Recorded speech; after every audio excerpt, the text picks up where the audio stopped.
अनादि अनंत इस संसार में सर्वाधिक महत्वपूर्ण और सारगर्भित ऐसा सर्वश्रेष्ठ एकाक्षरी कोई मंत्र है तो वह है मां।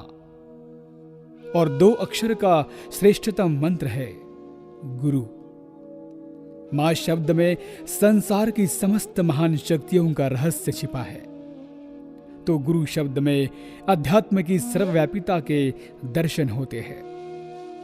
स्वार्थ भरे संसार में निस्वार्थ प्रेम की प्रतिमा है मां, तो असार अशाश्वत दुनिया में सारपूर्ण और त्रिकाल शाश्वत शक्ति है गुरु। हमारा संघवी परिवार परम सौभाग्यशाली परिवार है कि हमें ऐसे आध्यात्मिक वैभव से संपन्न मां मिली, जिसकी वात्सल्यमयी छाह तले संघवी परिवार के साथ हजारों लाखों ने अपने जीवन की सच्ची शांति, सही आनंद और वास्तविक जीवन का स्वरूप पाया। ऐसी हमारी अलौकिक मां है जो संयम के मार्ग पर अग्रसर होकर हमारे गुरु भी बने। वे है हमारे मां महाराज साहब आत्मलक्ष्मी साध्वी रत्ना मौन साधिका पूजनीय श्री किरण प्रभा जी महाराज साहब। कहते हैं आलोक की कोई प्रतिमा नहीं होती, हवा को किसी मंदिर में प्रतिष्ठित नहीं किया जाता, लेकिन महान विभूतियों के जीवन का आलोक हजारों अंधकारपूर्ण जीवन को प्रकाशवान बनाता है। उनके जीवन में संयोजित विविध विशेषताओं की वायु लाखों हृदयों में सोई आध्यात्म चेतना को प्राणवान बना सकती है। आत्म साधना की जमीन पर खड़े होकर जन कल्याण हेतु समर्पित पूज्या श्री जी का यह जीवन वृत्त संसार के स्वरूप को गहराई से समझकर अपनी आत्मा को श्रेष्ठतम ऊंचाई तक पहुंचाने वाली ऊर्ध्वगामी यात्रा है। संघर्ष के हर तूफान में स्थिर रहकर क्षण क्षण संयम की सावधानी पूर्वक पालन करने वाली जिनेश्वरी यात्रा है। आराध्य गुरुवरों के प्रति एकनिष्ठ समर्पण की समर्पित यात्रा है। अध्यात्म एवं धर्म की राजपथ पर साधना से सुदृढ़ संकल्प के साथ निरंतर गतिशील चरणों की विकास यात्रा है। भगवान महावीर के शासन में श्रमण संघ के उज्जवल ग्रुप की उज्जवल परंपरा में स्फटिक समुज्वल जीवन की असाधारण कहानी है। आइए इस महाविभूति के तपपूत जीवन के मंगलाचरण की ओर हम चलते हैं, जिनके जीवन का प्रत्येक अध्याय हम सभी के लिए आध्यात्मिक सीढ़ी है, जो आत्मा से परमात्मा बनने का एक अद्भुत मार्ग है।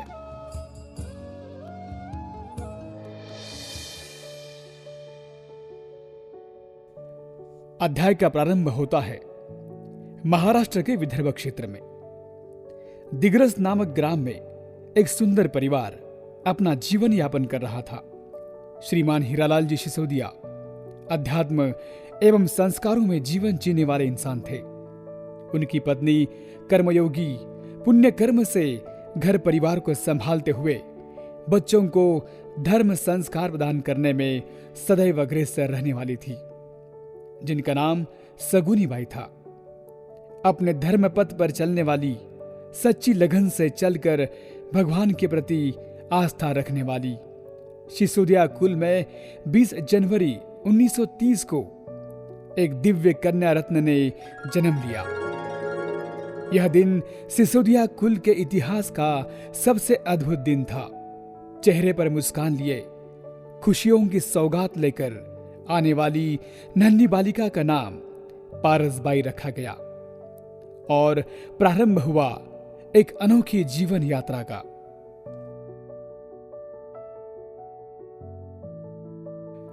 प्रसन्नता के फूलों की खुशबू लिए पारसबाई का बचपन आनंद के बगीचे में खिलने लगा। चाचा जी श्री नेमीचंद जी और पन्नालाल जी से जीवन जीने के कई पाठ मिले। पारसबाई की बड़ी बहन भवरीबाई उनसे बड़ा ही प्रेम करती थी।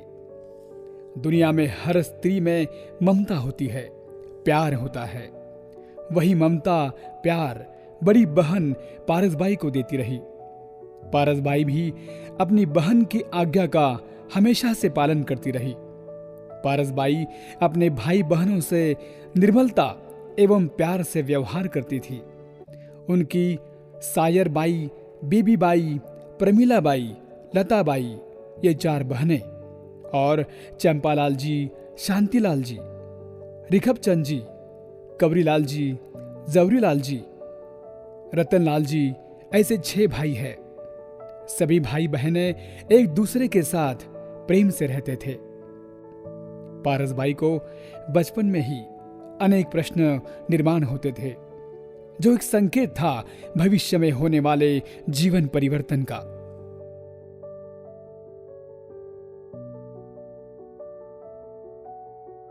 जीवन में आने वाली कठिनाइयां हमें खुद को सक्षम बनाती है। पारसबाई ने अपने जीवन में कठिन परीक्षाओं का सामना किया। छोटी सी उम्र में उंगली पकड़कर चलते चलते अचानक ही उनकी मां पारसबाई को अकेला छोड़ परलोक चली गई। यह दर्द, पीड़ा सीने में दबाए पारसबाई अपने नन्हे पैरों से जीवन में आगे चलती रही। पारसबाई का मन किताबों में अधिक मग्न होता था। वे सादगी, सच्चाई एवं सहिष्णुता के गुणों का अवलोकन कर रही थी। बड़े बुजुर्ग एवं घर परिवार ने उन्हें संस्कारी और संयमी बनाया। किताबें बचपन से ही पारसबाई के अच्छे दोस्त बन गए। उन्होंने 4वीं कक्षा तक पढ़ाई कर जीवन का एक अध्याय पूर्ण किया। तब तक उनके भीतर उत्कृष्ट सेवा भाव का ऐसा बीजारोपण हुआ कि आगे चलकर वे दुनिया के लिए एक उत्तम उदाहरण बन गई। समय के साथ पारसबाई धीरे धीरे बड़ी होने लगी। कुछ ही दिनों में उनके जीवन में वे पल भी आ गए जब उन्हें विवाह के पवित्र बंधन में बंधना पड़ा। उन दिनों घर के बड़ों की आज्ञा बिना किसी शर्त एवं सवाल के मानने का एक संस्कार था। उस समय परिवार के सदस्य पारसबाई के लिए जीवन साथी ढूंढने में महाराष्ट्र के सबसे ऊंचे और संपन्न ऐसे खेड़गांव नंदी पाचोरा का संघवी परिवार, जो वैभवशाली और समृद्ध था, संस्कारों का पालन करने वाला था, उनका समाज में बहुत बड़ा रुतबा था, वहां पहुंचे और परिवार के बड़े बेटे अगरचंद जी के साथ पारसबाई का विवाह निश्चित हुआ। विवाह की तैयारियां जोरों शोरों से होने लगी। घर में मानो खुशियों की लहर सी आ गई और दोनों का विवाह खुशी और उल्लास के साथ संपन्न हुआ। पारसबाई के कदम नए घर के दहलीज पर पड़े, मानो जैसे नए जीवन का आगाज हुआ। अपने जीवन साथी के रूप में अगरचंद जी का हाथ थामे वे चल पड़ी संसार की राह पर खुशियों की सौगात लिए। दोनों ने सुख दुख में एक दूसरे का साथ दिया, सभी रिश्तों को बड़े प्यार से निभाया। संघवी परिवार के सभी सदस्य एक दूसरे से बहुत प्यार करने वाले हैं। उनके ससुर जी श्री स्वरूप चंद जी गोविंदास जी संघवी पारसबाई को पिता के समान प्रेम दिया। जीवन की कठिनतम परिस्थितियों में निरंतर साथ दिया। पारसबाई ने 6 ननंद सजनबाई, सगुनबाई, प्रेमबाई, कंचनबाई, बदामबाई, हरकीबाई और 3 देवर हुकुमचंद जी, रतनचंद जी, सुभाष चंद जी, इन सभी को अपने प्यार के रिश्ते में बांध लिया और आनंद और खुशियों के साथ जीवन में आगे बढ़ने लगी। नवचेतना की निर्मिति भगवान ने महिलाओं को वरदान स्वरूप में प्रदान की है। मातृत्व एक सुंदर उपहार है।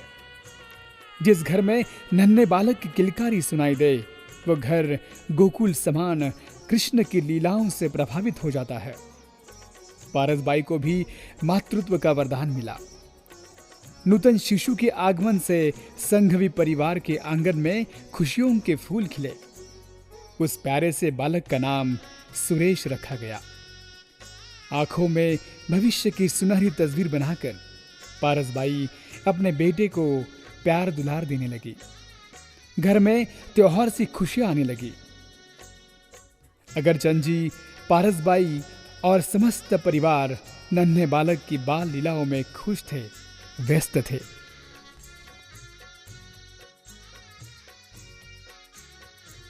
सुनहरे भविष्य का सपना आंखों में संजोए पारसबाई का जीवन पटरी पर दौड़ने लगा था कि अचानक ही नियति ने रोक लगाई और खुशियों की लहर जल्द ही दुख के सागर में विलीन हो गई।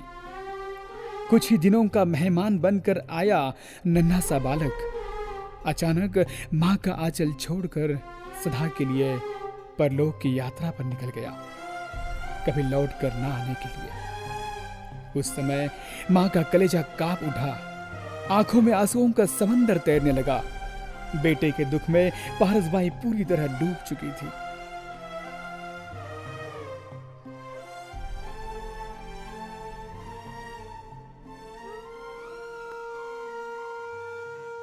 आंसुओं की धारा जरा से ही नम हुई थी कि नियति ने और एक वज्राघात किया और पारसबाई के पति अगरचंद जी पारसबाई को संसार के भंवर में अकेले छोड़ जीवन यात्रा समाप्त कर चले गए। अचानक ही संघवी परिवार ने बड़ा बेटा और पोता दोनों को ही खोया था, जो परिवार पर बहुत बड़ा आघात था। सभी सदस्य एक दूसरे को संभालते हुए अपने आंसुओं पर रोक लगाने की कोशिश कर रहे थे।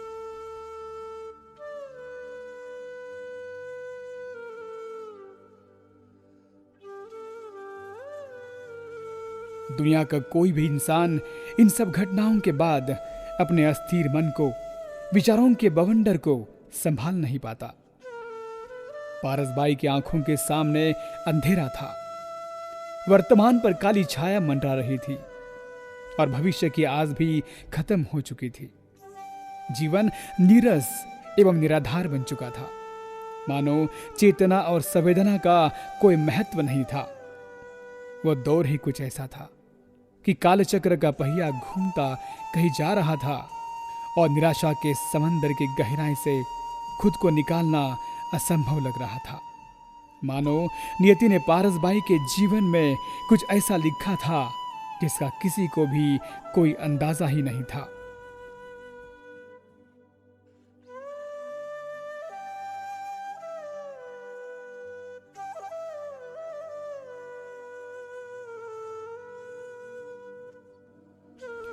जिस तरह अंधकार को मिटाने के लिए उजाले का सहारा होता है, अज्ञान को दूर करने के लिए ज्ञान का आलंबन होता है, वैसे ही जीवन की नैया पार लगाने के लिए सच्चे मार्गदर्शक की आवश्यकता होती है।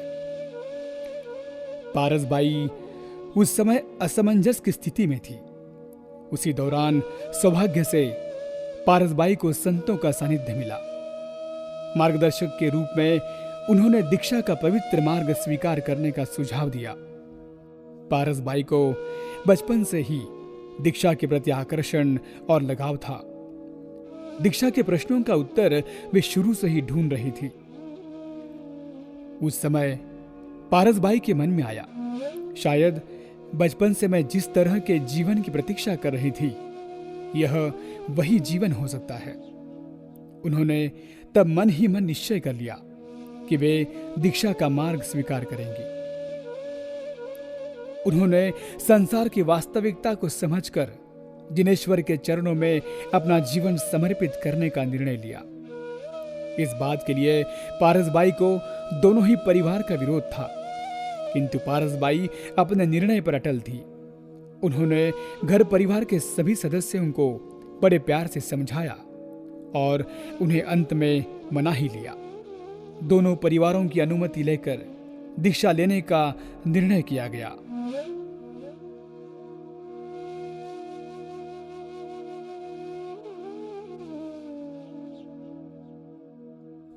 सवाल था, दीक्षा किसके सानिध्य में ले, जीवन किनके चरणों में अर्पित करे, किसी प्रतिष्ठित या प्रसिद्ध साध्वी जी तथा बड़ा समूह उनके लिए महत्व नहीं रखता था।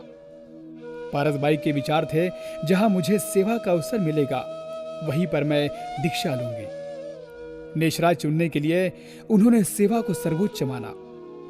गुरु का चयन करने हेतु ससुर जी, श्री स्वरूप चंद जी तथा पारिवारिक सदस्यों के मार्गदर्शन में एक महिला और एक पुरुष को साथ लेकर वे अनेकों संतों की सेवा में पहुंचे। उसके लिए वे बड़ी दूर दूर की यात्रा करके आए। आखिरकार फुलकवर जी मसा को पाकर उनकी खोज पूरी हुई। उनकी जीवन यात्रा का नया सफर अब प्रारंभ होने वाला था।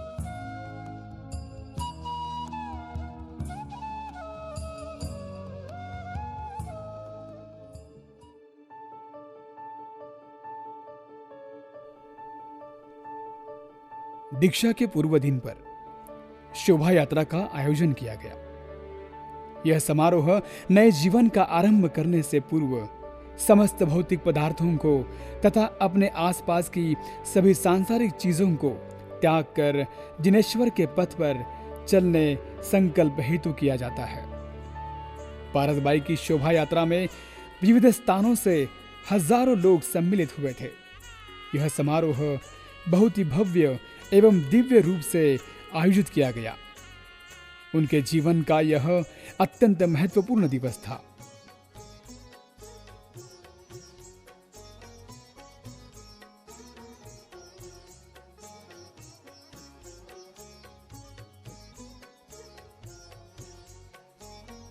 तेरह मई 1956 अक्षय तृतीया के दिन परम पूज्य कल्याण ऋषि जी मसा एवं हरि ऋषि जी मसा के सानिध्य में दीक्षा विधि संपन्न हुई।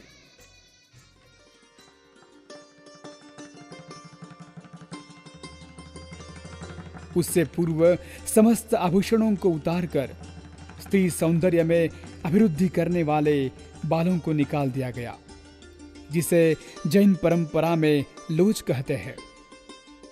फिर रंग बिरंगी वस्त्रों को त्याग सफेद वस्त्र धारण किए गए। गुरु के सम्मुख उपस्थित होकर दीक्षा के लिए प्रार्थना की। उस समय गुरु द्वारा मंत्रों का उच्चारण किया गया, जिसका अनुसरण करते हुए पारसबाई की दीक्षा विधि संपन्न हुई। गुरु द्वारा रजोहरण प्रदान किया गया। इस परिवर्तन के साथ उनका नाम भी परिवर्तित हुआ। वे पारसबाई से पारस कंवर जी बन गए। यह दीक्षा पाचोरा शहर में वर्तमान के संघवी कॉलोनी के एक वृक्ष की छांव तले संपन्न हुई। आश्चर्य है कि उस वृक्ष से जुड़ा हुआ जो कुआं है, उसका पानी अभी तक कम नहीं हुआ।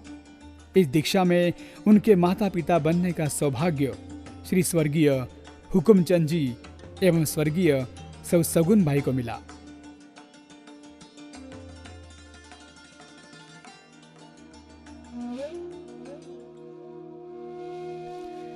पारस कंवर जी अपने संयम जीवन में गुरु आज्ञा का पालन करते हुए तथा समर्पण भाव से गुरु सेवा करते हुए आनंद के साथ साधना कर रहे थे। शुरुआती दिनों में सब ठीक था, पर जैसे जैसे दिन बीतते गए पारसबाई की कठिनाइयां बढ़ने लगी। अपने ही समूह में अकारण कष्ट, हीनता और परेशानियां होने लगी। पर पारस कंवर जी ने किसी से कोई शिकायत नहीं की। वे मौन रहे, पर संघ के पदाधिकारियों के ध्यान में यह बात आ गई।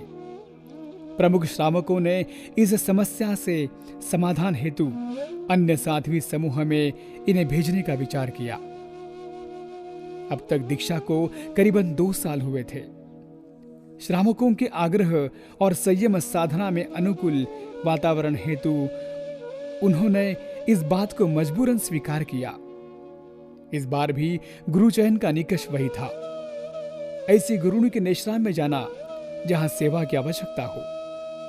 आत्मार्थी गुरुदेव पूजनीय श्री मोहन ऋषि जी मसा, अध्यात्म योगी पूजनीय श्री विनय ऋषि जी मसा एवं परम पूज्य विश्व संत श्री उज्जवल कुमारी जी मसा, जिन्हें लोग ज्ञान का भंडार मानते थे, आपका सौभाग्य था कि ऐसे विद्वान गुरु के चरणों में आपको स्थान मिला।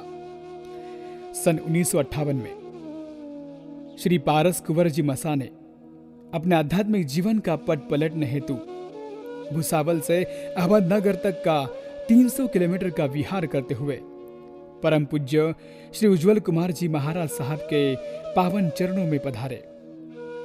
गुरु निसा ने उन्हें देखा, जाना, समझा और आने वाले समय में यह नए इतिहास का आगाज है। मानो भोर की किरण के साथ नई प्रभा होने वाली है।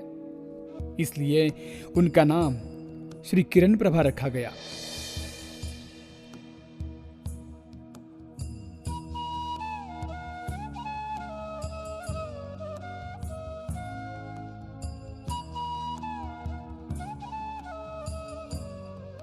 किरण प्रभा जी ने अपने गुरु सेवा में जीवन समर्पित किया था। नियमों का दृढ़ता से पालन करते हुए अपने संकल्प पर अविचल रहकर उन्होंने करीबन 20 साल तक अपने तीनों गुरुओं की पूर्णतः सेवा की। उसके लिए वे 20 साल तक एक ही स्थान पर विराजमान रहे। गुरुओं के प्रति उनका जो समर्पण था, उसका उल्लेख हर कोई बड़े गौरव के साथ करता है। उनके कार्यकाल में उनकी 24 गुरु बहनें थीं। परम पूज्य प्रमोद सुधा जी मसा, मुक्ति प्रभा जी मसा, धर्मशिला जी मसा, प्रीति सुधा जी मसा आदि सभी का विशेष प्रेम एवं सहयोग मिला। सन 1978 में स्वर्गीय भागचंद जी, स्वर्गीय हरकचंद जी, स्वर्गीय हंसराज जी बंठिया एवं स्वर्गीय हुकुमचंद जी संघ हुई। इनके विनंती का सम्मान करते हुए पाचुरा में पहला चातुर्मास करने का सुअवसर मिला। किरण प्रभा जी मसा ज्ञान से समृद्ध हो चुकी थी, तो उन्हें भी गुरुत्व स्वीकार करने का अवसर मिला। परम पूज्य किरण प्रभा जी महासती जी की प्रीति दर्शना जी मसा पहली शिष्या बनी। उसके बाद पूजनीय श्री पीयूष दर्शना जी मसा, पूजनीय श्री प्रथम दर्शना जी मसा, पूजनीय श्री विपुल दर्शना जी मसा, पूजनीय श्री ओझ दर्शना जी मसा, पूजनीय श्री रश्मि दर्शना जी मसा, पूजनीय श्री रुचि दर्शना जी मसा, पूजनीय श्री रुजु दर्शना जी मसा, पूजनीय श्री रुचक दर्शना जी मसा, पूजनीय श्री पावन दर्शना जी मसा, पूजनीय श्री आरोही दर्शना जी मसा, पूजनीय श्री मधुर दर्शना जी मसा, पूजनीय श्री काव्य दर्शना जी मसा, पूजनीय श्री सफल दर्शना जी मसा आदि 14 शिष्याओं को अपनाया। उनकी तपस्या और साधना इतनी पवित्र थी कि उन्होंने अपने जीवन काल में जिन शिष्यों का गुरुत्व निभाया, वे अपने आप को सौभाग्यशाली समझते हैं। जिन भव्य आत्माओं ने उनके नेश्राम में दीक्षा ग्रहण की, उनमें डॉक्टर, इंजीनियर, एमए जैसे उच्च शिक्षित कन्याएं भी है। सद्गुणों का भंडार बने किरण प्रभा जी मसा से शिष्यत्व प्राप्त करना यानी उच्च कोटि की साधना का पुण्य पाना था। पूज्य गुरुवर्या ने अपने शिष्याओं के जीवन को प्रेम एवं वात्सल्य से सिंचित किया। अधिकार होते हुए भी उन्होंने अधिकारों का कभी अपने शिष्याओं पर उपयोग नहीं किया। वे समय के बड़े पाबंद थे। स्वयं के साथ दूसरों के समय का भी वे विशेष ध्यान रखते थे। साहित्य में रुचि होने से वे हमेशा किताबों में खोए रहते थे। उनसे मिलने वाले हर व्यक्ति को वो याद रखते थे। 63 वर्ष के संयम काल में जिन जिन क्षेत्रों में उनका विचरण हुआ या चातुर्मास संपन्न हुए, वहां के संघ की जैन धर्म के प्रति रही आस्था को उन्होंने सुदृढ़ बनाया। वे आबाल वृद्ध सभी के लिए अत्यंत श्रद्धेय थे। विशेषतः युवाओं के मन में उनके प्रति अगाध आस्था थी। सैकड़ों युवाओं ने उन्हें गुरु रूप में स्वीकार कर अपने जीवन को धर्ममय बनाया है। गुरुवर्या ने 1956 से लेकर 2019 तक कुल 63 चातुर्मास किए। उनमें जिन शासन एवं श्रमण संघ की महती प्रभावना की,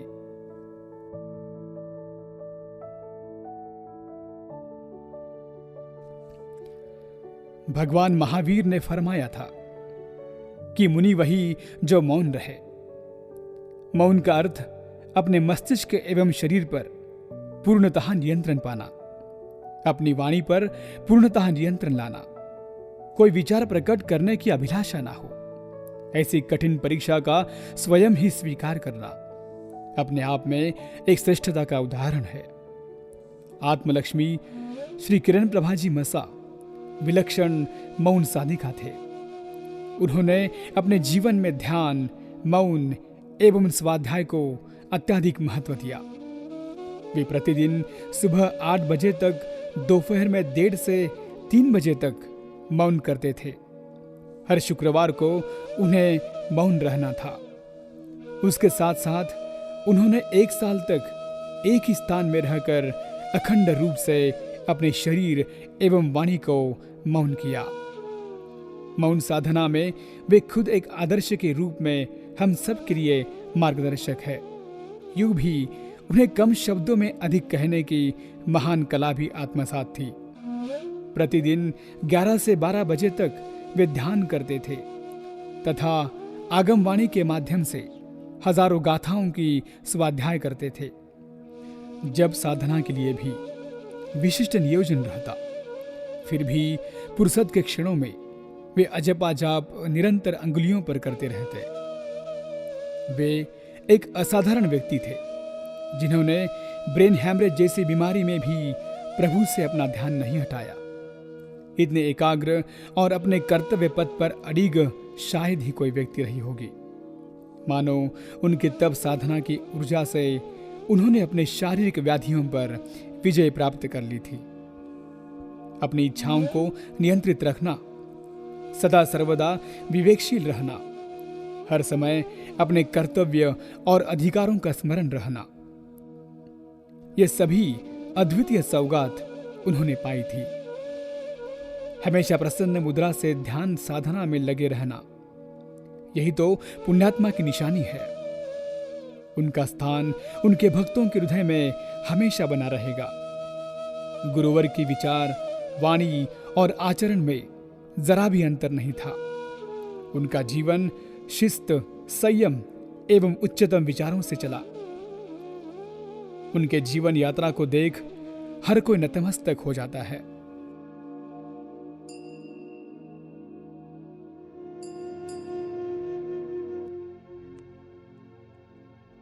जीवन यात्रा में निरंतर चलते चलते कब रुकने का समय आ जाए ये तो कोई नहीं जानता, पर सभी की जीवन यात्रा को एक दिन रुकना ही होता है। ऐसे ही किरण प्रभाजी मसा की जीवन यात्रा को जिस दिन रुकना था, उस दिन मानो कुछ पल के लिए सब कुछ थम गया था। भरी दोपहर में अंधेरा छा गया था।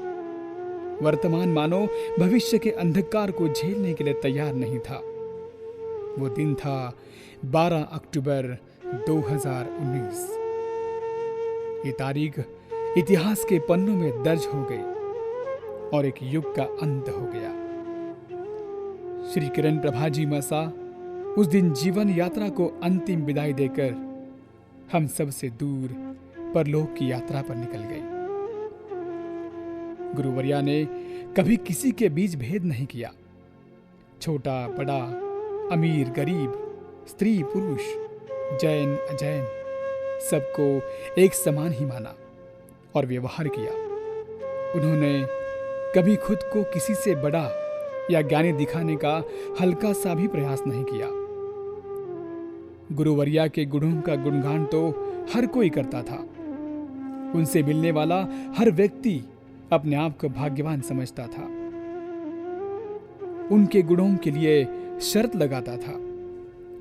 गुरुवर्या उनसे मिलने वाले किसी भी भक्त या व्यक्ति को किसी भी समय पहचान लेते थे। उनसे मिलने वाला हर व्यक्ति समाधान एवं खुशी पाता था। वे सबको सम्मानपूर्वक ध्यान केंद्रित कर सुनते थे। उस दिन नियति के आगे नतमस्तक होना मानो सबकी मजबूरी थी। जहां जहां खबर पहुंच रही थी, वहां से जनसागर अहमदनगर की ओर दौड़ रहा था। अपने गुरुवर्या के अंतिम दर्शन पाने के लिए, उनकी तस्वीर अपनी आंखों में समेटने के लिए। हर कोई बेकरार था, आंखों में आंसू और दिल में यादों का सैलाब उमड़ा था। संघ ने जिम्मेदारी के साथ अपना कर्तव्य पथ चुन लिया था। परिवार के लोग, भक्तगण, श्रावक संघ, बच्चे, बूढ़े, सभी की आंखें नम थी। पूज्यवर ने अपना संपूर्ण जीवन आत्म कल्याण के साथ जन कल्याण में समर्पित किया था। संत सतियों के सानिध्य में, परिवार की उपस्थिति में, संघ की अनुमति से हजारों भक्तों की मौजूदगी में पूज्यवर का देह अग्नि में विलीन हुआ। उस दिन सभी के दिलों में गुरुवर की तस्वीर हमेशा के लिए छप गई। उनके आदर्शों पर चलना बड़ा ही कठिन है, लेकिन उनके भक्त उनके गुणों से प्रभावित होकर जीवन यात्रा में आगे बढ़ते रहेंगे।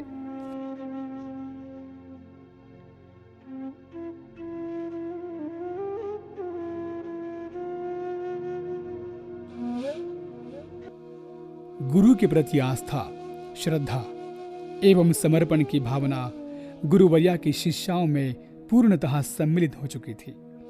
हर कोई अपने गुरु के प्रति कृतज्ञ था। एक आदर्श, निर्मल एवं संयमी, संस्कारक्षम गुरु की याद में सन 2019 में उनके भक्तों ने जहां गुरुवर्या ने अपने जीवन यात्रा समाप्त की, ऐसे अहमदनगर के उज्जवल नगर में पुराने बस स्टैंड के सामने उनकी समाधि बनाई। वैसे ही प्रमोद किरण सेवाधाम धामोरी में एक प्रशस्त स्मारक का निर्माण किया गया। पाचोरा नगरी में सन 2007 में चातुर्मास होने के बाद जिस भूमि पर उन्होंने मंगल पाठ सुनाया था, उसी जगह अब जय किरण धाम नामक भव्य स्मारक स्वर्गीय सुगुन बाई हुकुमचंद जी संघवी जी के परिवार के माध्यम से बनाया गया, जिसका उद्घाटन 20 जनवरी 2021 में परम पूज्य महासती जी प्रीति दर्शना जी मसा आदि ठाना के सानिध्य में किया गया। उनका यह स्मारक आने वाले भक्तों के लिए साधना, संयम, मौन, ध्यान एवं पवित्र जीवन की ऊर्जा देता रहेगा।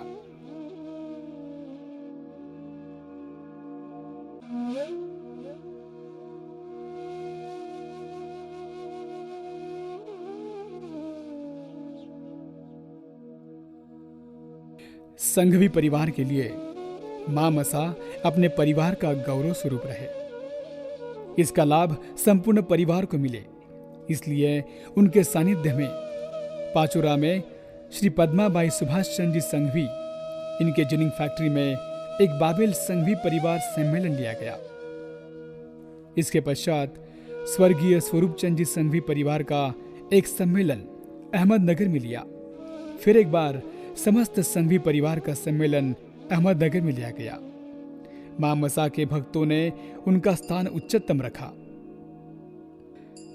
उनके नाम पर कई भक्तों ने अलग अलग संस्थाओं का निर्माण किया, जिसमें जय किरण प्रभाजी पता संस्था पाचोरा, जय किरण प्रभाजी इंग्लिश मीडियम स्कूल पाचोरा, आनंद किरण धर्मार्थ दवाखाना पाचोरा तथा प्रमोद किरण सेवाधाम फाउंडेशन धामोरी, पारस स्पर्श फाउंडेशन पूना जैसी अनेक संस्थाओं का निर्माण किया गया।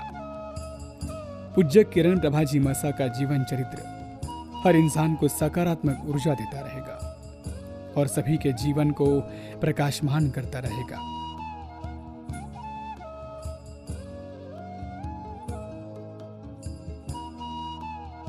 नमो अरिहंताणु, नमो सिद्धाणु, नमो आर्याणु, नमो उज्जायणु, नमो लोहे सब्बसावणु, एसो पंच नमोकारो सव पावपणासनो, मंगलानंत सव्यतिम परमं हरि मंगलम। गुरुदेव गुरुदेव माता गुरु माता भाई माता त्याज्या चत्तारि मंगलम अहिंसा मंगलम सिद्धा मंगलम साहु मंगलम केवली प्रणतो धम्मो मंगलम। चत्तारि लोकोत्तमा अरिहंता लोकोत्तमा सिद्धा लोकोत्तमा साहु लोकोत्तमा केवली प्रणतो धम्मो लोकोत्तमो। चत्तारि शरणं प्रपद्यामि अरिहन्ते शरणं प्रपद्यामि सिद्धे शरणं प्रपद्यामि साहु शरणं प्रवज्यामि केवली प्रणतो धम्मो शरणं प्रवज्यामि। 4 मंगलिक 4 उत्तम 4 शरणा दुख हरणा सुख करना आवरण शरणों कोई जो भव्य प्राणी आदरे तो अक्षय विचल